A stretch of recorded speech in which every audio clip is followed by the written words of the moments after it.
It looks solid enough, doesn't it? In the late Middle Ages, the civilization of Northern Europe seemed designed to last forever. Rich merchants, self-satisfied guilds, a conveniently loose political organization, no material reasons for change. And yet, in a few years, in a single generation, came the first of those explosions that were to create contemporary man, what we call the Reformation. What went wrong with that solid-looking world? I can't see the answer outside the fortress of Würzburg, but inside it, in this room, one gets a hint of trouble.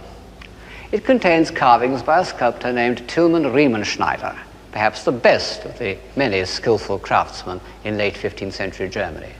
And these carvings are not only moving as works of art, they show very clearly the character of North European man about the year 1500. They show, to begin with, his serious personal piety, a quality quite different from the bland, conventional piety that one finds in a great deal of Italian art. And then a serious approach to life itself. These men were not to be fobbed off by forms and ceremonies. They believed that there was such a thing as truth, and they wanted to get at it. What they heard from papal legates, who did a lot of traveling in Germany at this time, didn't convince them that there was the same desire for truth in Rome. And they had a rough, raw-boned peasant tenacity of purpose. So far, so good. But these faces reveal a more dangerous characteristic, a vein of hysteria. The 15th century had been the century of revivalism, religious movements on the fringe of the Catholic Church. Even in Italy, Savonarola had persuaded his hearers to make a bonfire of their so-called vanities, including pictures by Botticelli, which I suppose was a bad day for civilization. The Germans were much more easily excited. Look at this Italian cardinal by Raphael. He's not only a man of high culture, but completely self-contained. And compare him with one of the greatest of German portraits, Dürer's Oswald Krell. Those staring eyes, that look of self-conscious introspection, that uneasiness, marvelously conveyed by Dürer through the uneasiness of the planes and the modeling. How German it is, and what a nuisance for the rest of the world. However, in the 1490s, these destructive national characteristics hadn't yet shown themselves. It was still an age of internationalism. And in 1498 there arrived in Oxford a poor scholar who was destined to become the spokesman of northern civilization and the greatest internationalist of his day, Erasmus. Erasmus was a Dutchman. He came from Rotterdam. But he never went back to live in Holland. He'd been in a monastery there, and he'd hated it. And he'd also hated the coarse, convivial life of the average Netherlander. He was always complaining that they drank too much. He himself had a delicate digestion and would drink only a special kind of Burgundy. All his life he moved from place to place, partly to avoid the plague, because that king of terrors kept all free men on the move throughout the early 16th century, and partly due to a restlessness that overcame him if he stayed anywhere too long. However, in his earlier life, he seems to have liked England, and he had a successful stay in Magdalen College, and so this country makes a brief appearance in our survey of civilization.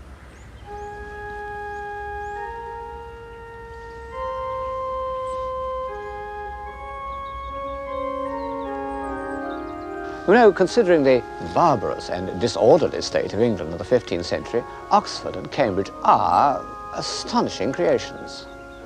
And the Oxford that welcomed Erasmus still contained a few, not very many I suppose, pious and enlightened men. Of course, the atmosphere must have been somewhat provincial and unsophisticated compared to Florence, even Bologna. And yet, about the year 1500, this kind of naivete had its value. And Erasmus, who was anything but naive, recognized it. He'd seen enough of the religious life to know that the church must be reformed not only in its institutions, but in its teachings. It was once the great civilizer of Europe, and now it was aground stranded on forms and vested interests. And he knew that there was more hope of reform from the teachings of a man like Colet, the Dean of St. Paul's, who simply wanted people to read the Bible as if it were true, than from the sharp wits of Florence. The intelligence and the tact by which Erasmus made himself so immediately welcome by the finest minds in England are alive to us in his letters. And by great good fortune we can supplement these letters by visible evidence, because he was the friend of the most incisive portrait painter of the time, Hans Holbein.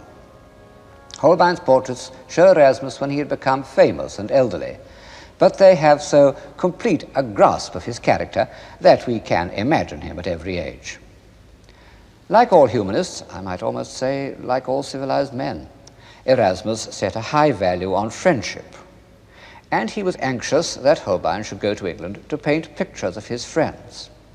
And finally, in 1526, Holbein went and was introduced into the circle of Sir Thomas More.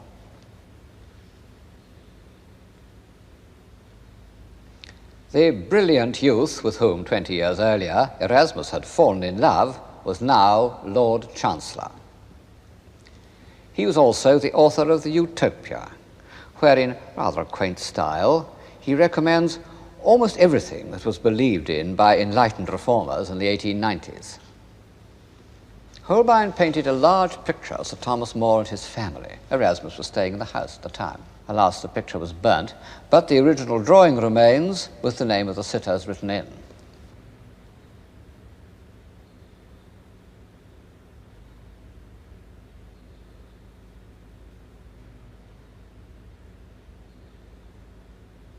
Erasmus used to say that More's family were like the Academy of Plato.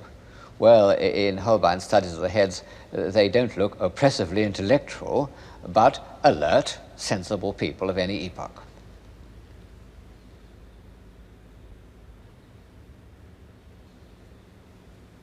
Thomas More himself, of course, was a noble idealist, too good for the world of action, where he sometimes lost his way. It shows how quickly civilizations can appear and disappear, that the author of the Utopia should have flourished, should have become, in spite of himself, First Minister of the Crown, halfway between the death of Richard III and the judicial murders of Henry VIII, of which he, of course, was to be the most distinguished victim. Holbein depicted other members of Erasmus's circle in England, and I'm bound to say that some of them, like the archbishops, Wareham and Fisher, look as if they had no illusions about the transitory nature of civilization at the court of Henry VIII. They look defeated, and they were defeated. In 1506, Erasmus went to Italy. He was in Bologna at the exact time of Julius II's famous quarrel with Michelangelo.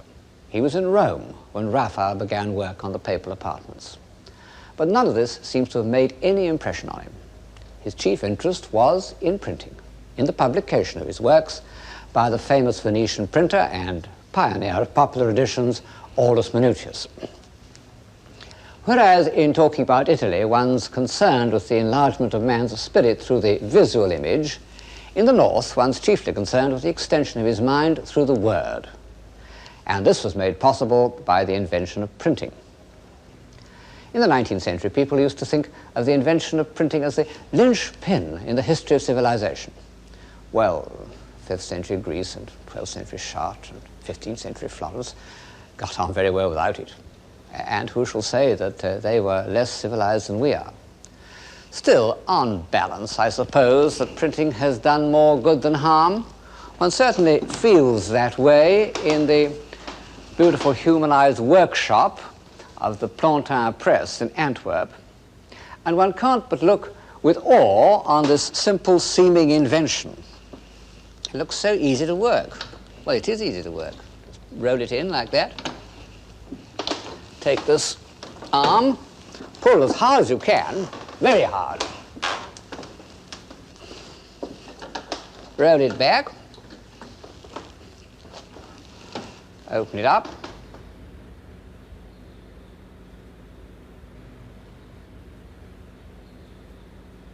And you take out your printed sheet.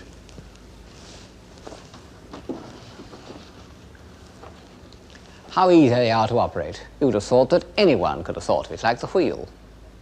Yet it was so effective that it remained practically unchanged for about 400 years. And perhaps one's doubts about the civilizing effect of printing have been aroused by a later development of the craft. Of course, printing had been invented long before the time of Erasmus. Gutenberg's Bible was printed in 1456. But these early printed books were sumptuous and expensive, done in competition with manuscripts. Men only gradually realized that printed books should reach as many people as possible. And it took preachers and persuaders almost 30 years to recognize what a formidable new instrument had come into their hands, just as it took politicians 20 years to recognize the value of television. The first man to take advantage of the printing press was Erasmus. It made him and unmade him, because in a way he became the first journalist. He'd all the qualifications. A clear, elegant style, in Latin of course, which meant that he could be read everywhere but not by everyone, opinions on every subject, even the gift of putting things so that they could be interpreted in different ways. Early in his journalistic career, he produced a masterpiece, The Praise of Folly. He wrote it staying with his friend Thomas More. He said it took him a week. I dare say it's true. He had an amazing fluency. And this time his whole being was engaged. You know, to an intelligent man, human beings and human institutions sometimes seem intolerably stupid. And there are times when one's pent-up feelings of impatience and annoyance can't be contained any longer. Erasmus's Praise of Folly was an outburst of this kind. It washed away everything. Popes, kings, monks, of course, scholars, war, theology, the whole works. This is a page from it with a marginal drawing by Holbein showing Erasmus at his desk. And over the drawing, Erasmus has written that if he was really as handsome as this, he wouldn't lack for a wife. In the ordinary way, satire is a negative activity. But there are times in the history of civilization when it has a positive value. Times when the flypaper of complacency holds down the free spirit. This was the first time in history that a bright-minded intellectual exercise, something to make people stretch their minds and think for themselves and question everything, has been made available to thousands of readers all over Europe. It happened that during the same period in which Erasmus was spreading enlightenment through the word, another development of the art of printing was nourishing the imagination. The illustrated book engraved on a wooden block like this. Of course, the illiterate faithful had for centuries been instructed by wall paintings and stained glass, but the vast multiplication of images that was made possible by the printed woodcut put this form of communication on quite a different footing, at once more widespread and more intimate. And as usual, the invention coincided with the man, and the man was Albrecht Dürer.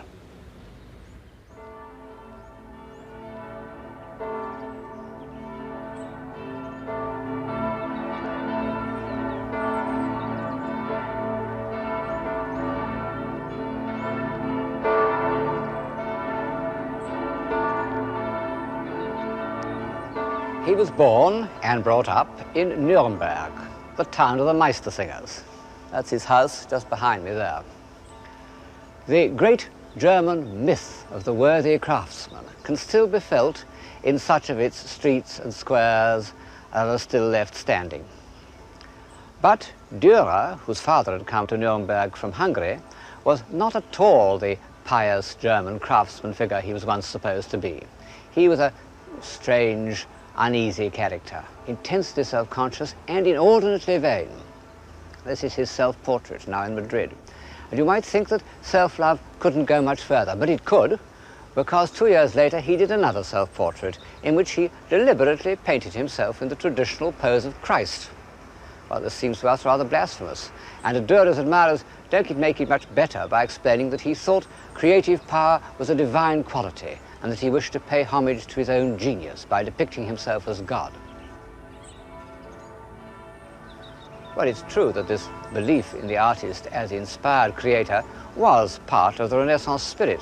Leonardo talks a lot about it in his treatise on painting, but one can't imagine him painting himself as Christ. However, Dürer had certain qualities in common with Leonardo. Although he didn't share Leonardo's positive distaste for women, he wasn't far short of it. And he would certainly never have married if the bourgeois conventions of Nuremberg hadn't compelled him to do so. And then Dürer shared Leonardo's curiosity. But it was a curiosity about appearances, not about causes. He was almost entirely without Leonardo's determination to find out how things worked. He collected rarities and monstrosities of the kind which 100 years later were to furnish the first museums. He would go anywhere to see them. Eventually he died as a result of an expedition to see a stranded whale in Zeeland. He never saw it, it had been washed away before he got there. However, he did see a walrus, whose shiny snout delighted him. Dürer's curiosity about nature had less questionable results in the drawings he did of flowers and grasses and animals. No man has ever described natural objects more minutely. And yet, to my eye, something is missing: the inner life. This drawing of blades of grass, which is greatly admired, looks to me like the back of a case containing a stuffed animal.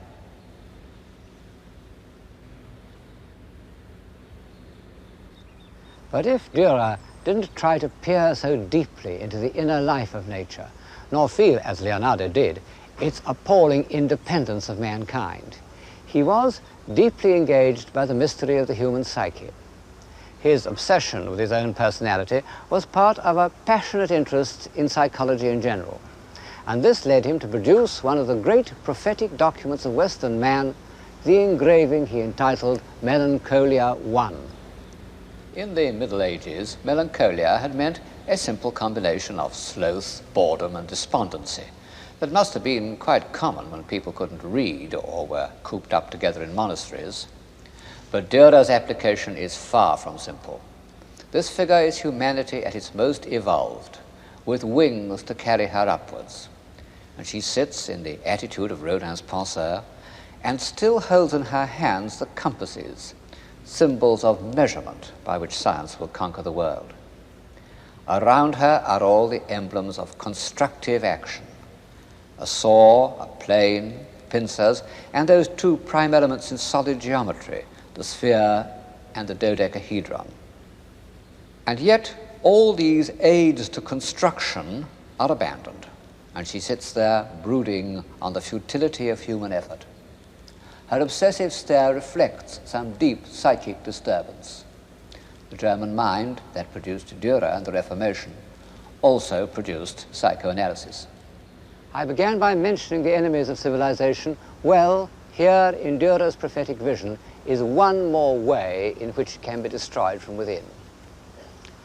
However, what made Dürer so important in his own age was that he combined an iron grip on the facts of appearance with an extremely fertile invention. And as time went on, he became absolute master of all the techniques of his day, and in particular the science of perspective, which he used not simply as an intellectual game, but in order to increase the sense of reality. His woodcuts diffused a new way of looking at art, not as something magical or symbolic, but as something accurate and factual. His treatment of sacred subjects carried absolute conviction. I don't doubt that the many simple people who bought his woodcuts of the life of the Virgin accepted them as a correct record.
Dürer was immersed in the intellectual life of his time.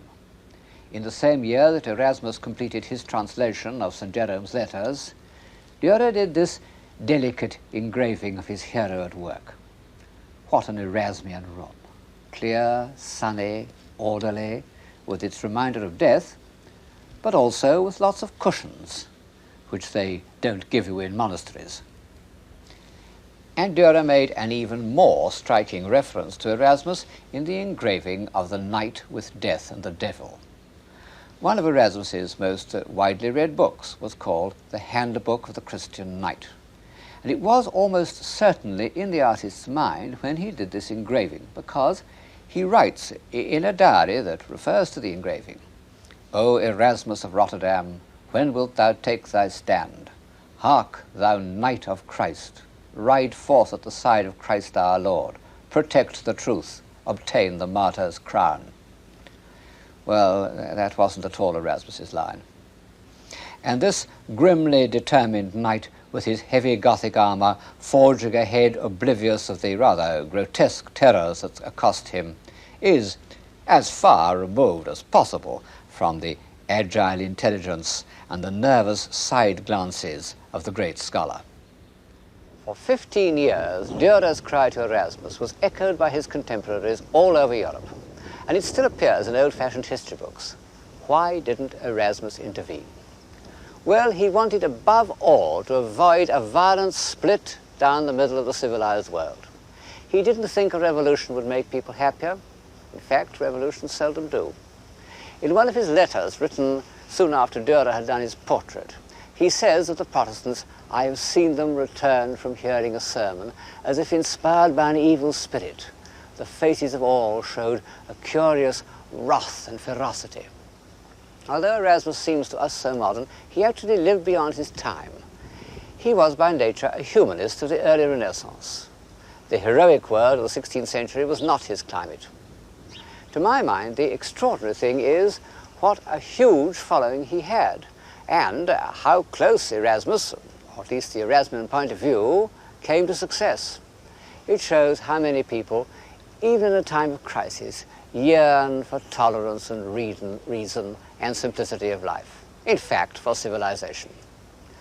But on the tide of fierce emotional and biological impulses, they are powerless. So, almost 20 years after the heroic spirit was made visible in the work of Michelangelo, it appears in Germany in the words and actions of Luther. Whatever else he may have been, Luther was a hero. And after all the doubts and hesitations of the humanists and the hovering flight of Erasmus, it's with a real sense of emotional relief that we hear Luther say, "Here I stand."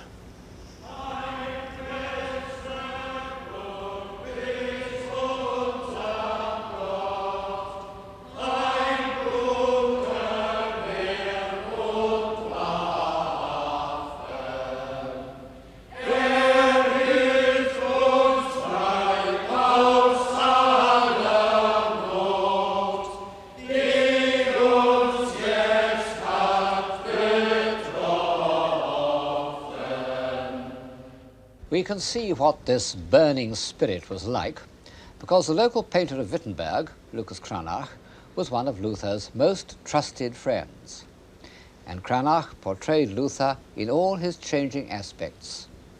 The tense, spiritually struggling monk, the great theologian with the brow of Michelangelo, the emancipated layman. Cranach was a witness of Luther's marriage and painted the portrait of his bride, an admirable and intelligent nun. Even in the disguise he wore when he escaped incognito to Wittenberg. No doubt he was extremely impressive, the leader for which the earnest German people is always waiting.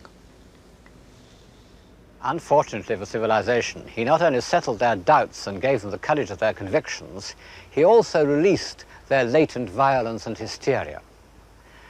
And beyond this was another northern characteristic that was fundamentally opposed to civilization, an earthy animal hostility to reason and decorum.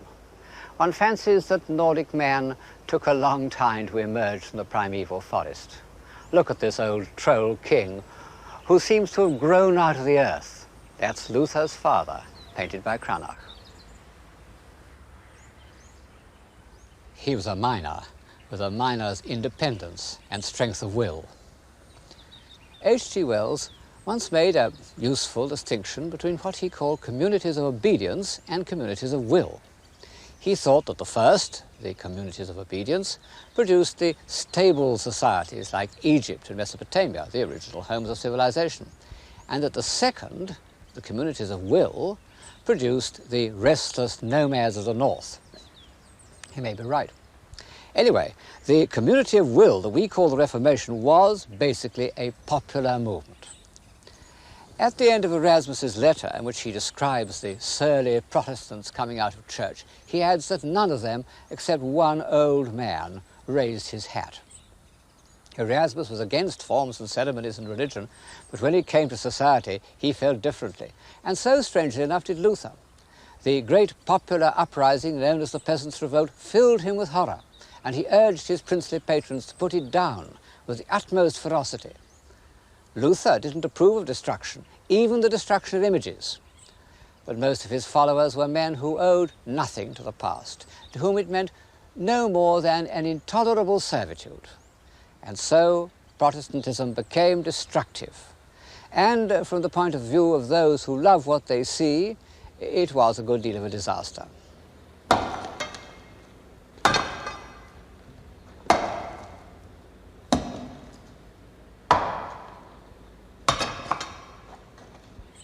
Well, we all know about the destruction of images, what we nowadays call works of art. How commissioners went round not only to cathedrals like Ely, but even to the humblest parish churches and smashed everything of beauty that they contained, knocked the heads off statues, smashed up the carved front covers, broke the rear dotties, broke anything within reach. It didn't pay them to stay too long on a single job. You can see the results here in the Lady Chapel at Ely. All the painted glass smashed, and unfortunately, the beautiful series of carvings of the life of the Virgin was within reach.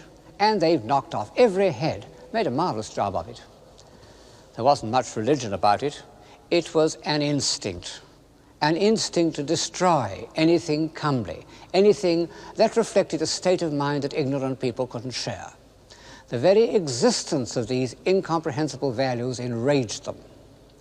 The visible aspect of civilization took a hard knock from Protestantism, or if you prefer it, from H.G. Wells's community of will. And in some ways it never recovered.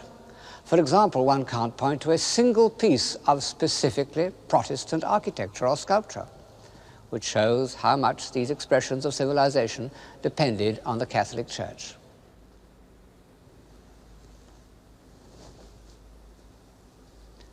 But it had to happen.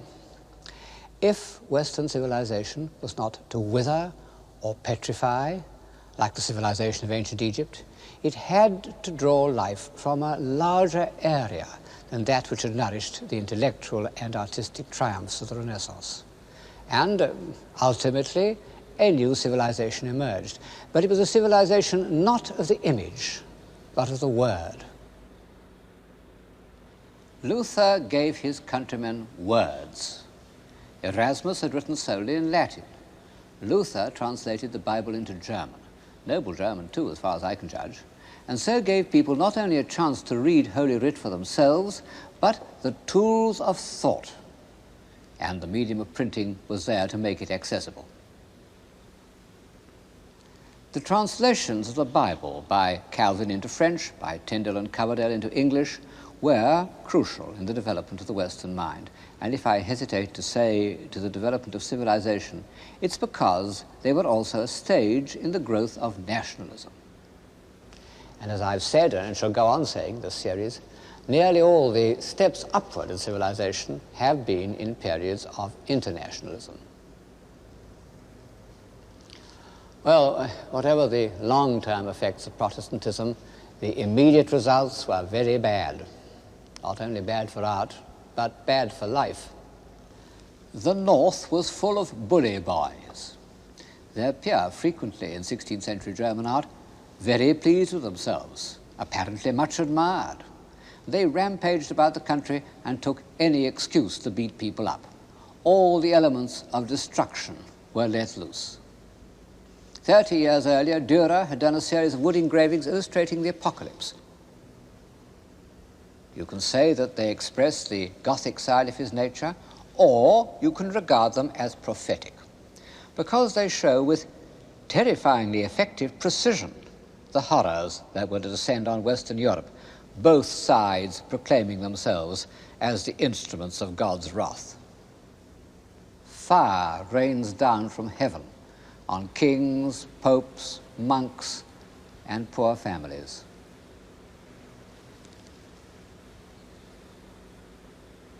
And those who escape the fire fall victim to the avenging sword. It's a terrible thought that so-called wars of religion, religion of course being used as a pretext for political ambitions, but still providing a sort of emotional dynamo, that wars of religion went on for 120 years and were accompanied by such revolting episodes as the massacre of St. Bartholomew. What could an intelligent, human, open-minded man do in mid-16th century Europe? Keep quiet, work in solitude, outwardly conform, inwardly remain free. The wars of religion evoked a figure new to European civilization, although familiar in the great ages of China, the intellectual recluse. Petrarch and Erasmus had used their brains at the highest level of politics. They had been the advisors of princes. Their successor, the greatest humanist of the mid-16th century, retreats into his tower. It was a real tower, not the ivory tower of cliché language. This man who retreated into his tower was Michel de Montaigne. He was a fairly conscientious mayor of Bordeaux, but he refused to go any nearer to the center of power. He preferred his tower, where through his window, in his own words, he enjoyed a far-extending, rich and unresisted prospect. There is my seat, there is my throne. He was born in southern France in 1533. His mother was a Jewish Protestant, his father a Catholic. He had no illusions about the effect of the religious convictions released by the Reformation. He said, in trying to make themselves angels, men transform themselves into beasts. But Montaigne was not only detached from the two religious factions, he was slightly skeptical about the Christian religion altogether. He said, I would willingly carry a candle in one hand for St. Michael and in the other for his dragon. Actually, he was thinking of a picture of his patron saint that hung in this room. His essays are as crammed with quotations as are the tracts of the warring priests. But instead of being texts from the Bible, they are quotations from the authors of Greece and Rome, whose works he seems to have known almost by heart. He had his favorite quotations written on the beams of his study. And the one above my head says, Homo sum humani a me nihil alienum puto. I am a man, and think that nothing human is foreign to me. He used these texts, as the Reformers had used the Bible, to find out the truth. But it was a concept of truth very different from that which serious men had sought in Collett's sermons or Erasmus's New Testament. It involved always looking at the other side of every question, however shocking, by conventional standards, that other side might be. Burning a candle both to St. Michael and his dragon. And it was a truth that depended on the testimony of the only person he could examine without shame or scruple, himself. In the past, self-examination had been painful and penitential. To Montaigne, it was a pleasure. But as he says, no pleasure hath savour unless I can communicate it, and in order to do so, he invented the essay, which was to remain the accepted form of humanist communication for 3 centuries. These self-searchings really marked the end of the heroic spirit. As Montaigne says, sit we upon the highest throne in the world, yet sit we only upon our own tails. The strange thing is that people on high thrones didn't resent Montaigne. On the contrary, they sought his company. Had he lived, his friend Henry IV might have forced him to become Chancellor of France. but he preferred to remain here, in his tower.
Shakespeare. Well, of course, we can't compress Shakespeare into the scale of the programme. But I can't altogether omit him because one of the first ways in which I would justify civilization is that it can produce a genius on this scale. In his freedom of mind, in his power of self-identification, in his complete absence of any dogma, Shakespeare sums up and illuminates the piece of history that I've just described. His mature plays are, amongst other things, the poetical fulfillment of Montaigne's intellectual honesty. In fact, we know that the first edition, English edition of Montaigne made a deep impression on Shakespeare. But Shakespeare's skepticism was more complete and more uncomfortable. Instead of Montaigne's detachment, there's a spirit of passionate engagement. And instead of the essay, there's the urgent communication of the stage. What? Art mad? A man may see how this world goes without eyes. Look with thine ears. Thou rascal beetle, hold thy bloody hand. Why dost thou lash that whore? Strip thine own back. Thou hotly lusts to use her in that kind for which thou whipp'st her. The usurer hangs the cozener. Through tattered clothes, small vices do appear. Robes and furred gowns hide all. Plate sin with gold, and the strong lance of justice hurtless breaks. Arm it in rags, a pygmy's straw does pierce it. None does offend. None, I say. None. Pure Montaigne, with a difference. You know, this must be the first time, and there will be the last time, that a supremely great poet has been without religion. Tomorrow, and tomorrow, and tomorrow creeps in this petty pace from day to day to the last syllable of recorded time. And all our yesterdays have lighted fools the way to dusty death. Out, out, brief candle, life's but a walking shadow, a poor player that struts and frets his hour upon the stage and then is heard no more. 'Tis a tale told by an idiot, full of sound and fury, signifying nothing. How unthinkable before the breakup of Christendom, the tragic split that followed the Reformation. And yet, I feel that the human mind has gained a new strength by outstaring this emptiness.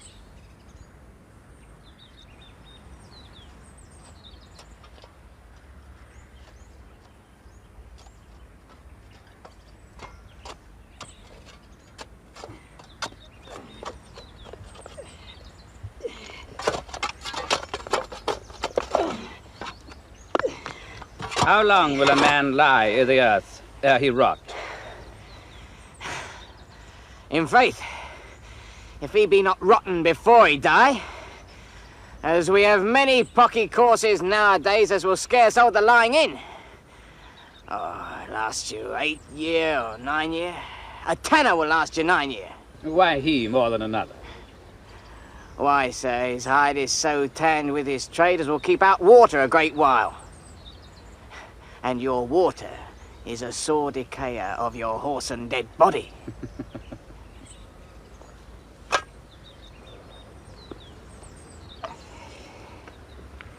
Here is a skull that hath lain you in the earth 23 year. Whose was it? A whoresome mad fellow it was. Whose do you think it was? Nay, I know not. Pestilence on him for a mad rogue. Poured a flagon of Rhenish on my head once. This same skull, sir. Yorick's skull. The king's jester. This? Mean that. Let me see. Alas, poor Yorick. I knew him, Horatio. A fellow of infinite jest, of most excellent fancy. He hath borne me on his back 1,000 times. And now, how abhorred in my imagination it is. My gorge rises at it. Here hung those lips that I have kissed, I know not how oft. Where be your jibes now?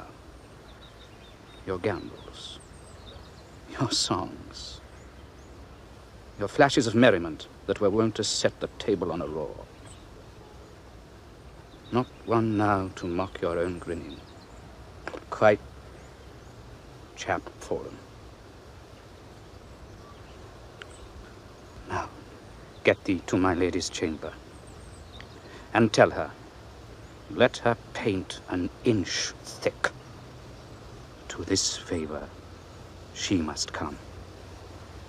Make her laugh at that. I prithee, Horatio, tell me one thing. What's that, my lord? Dost thou think Alexander looked o' this fashion i' the earth? E'en so. And smelt so. Ha! E'en so, my lord. To what base uses we may return, Horatio. Why may not imagination trace the noble dust of Alexander till he find it stopping a bunghole? But to consider too curiously, to consider so. Oh, faith, not a jot, but to follow him thither with modesty enough and likelihood to lead it, as thus. Alexander died, Alexander was buried. Alexander returneth to dust. The dust is earth. Of earth we make loam.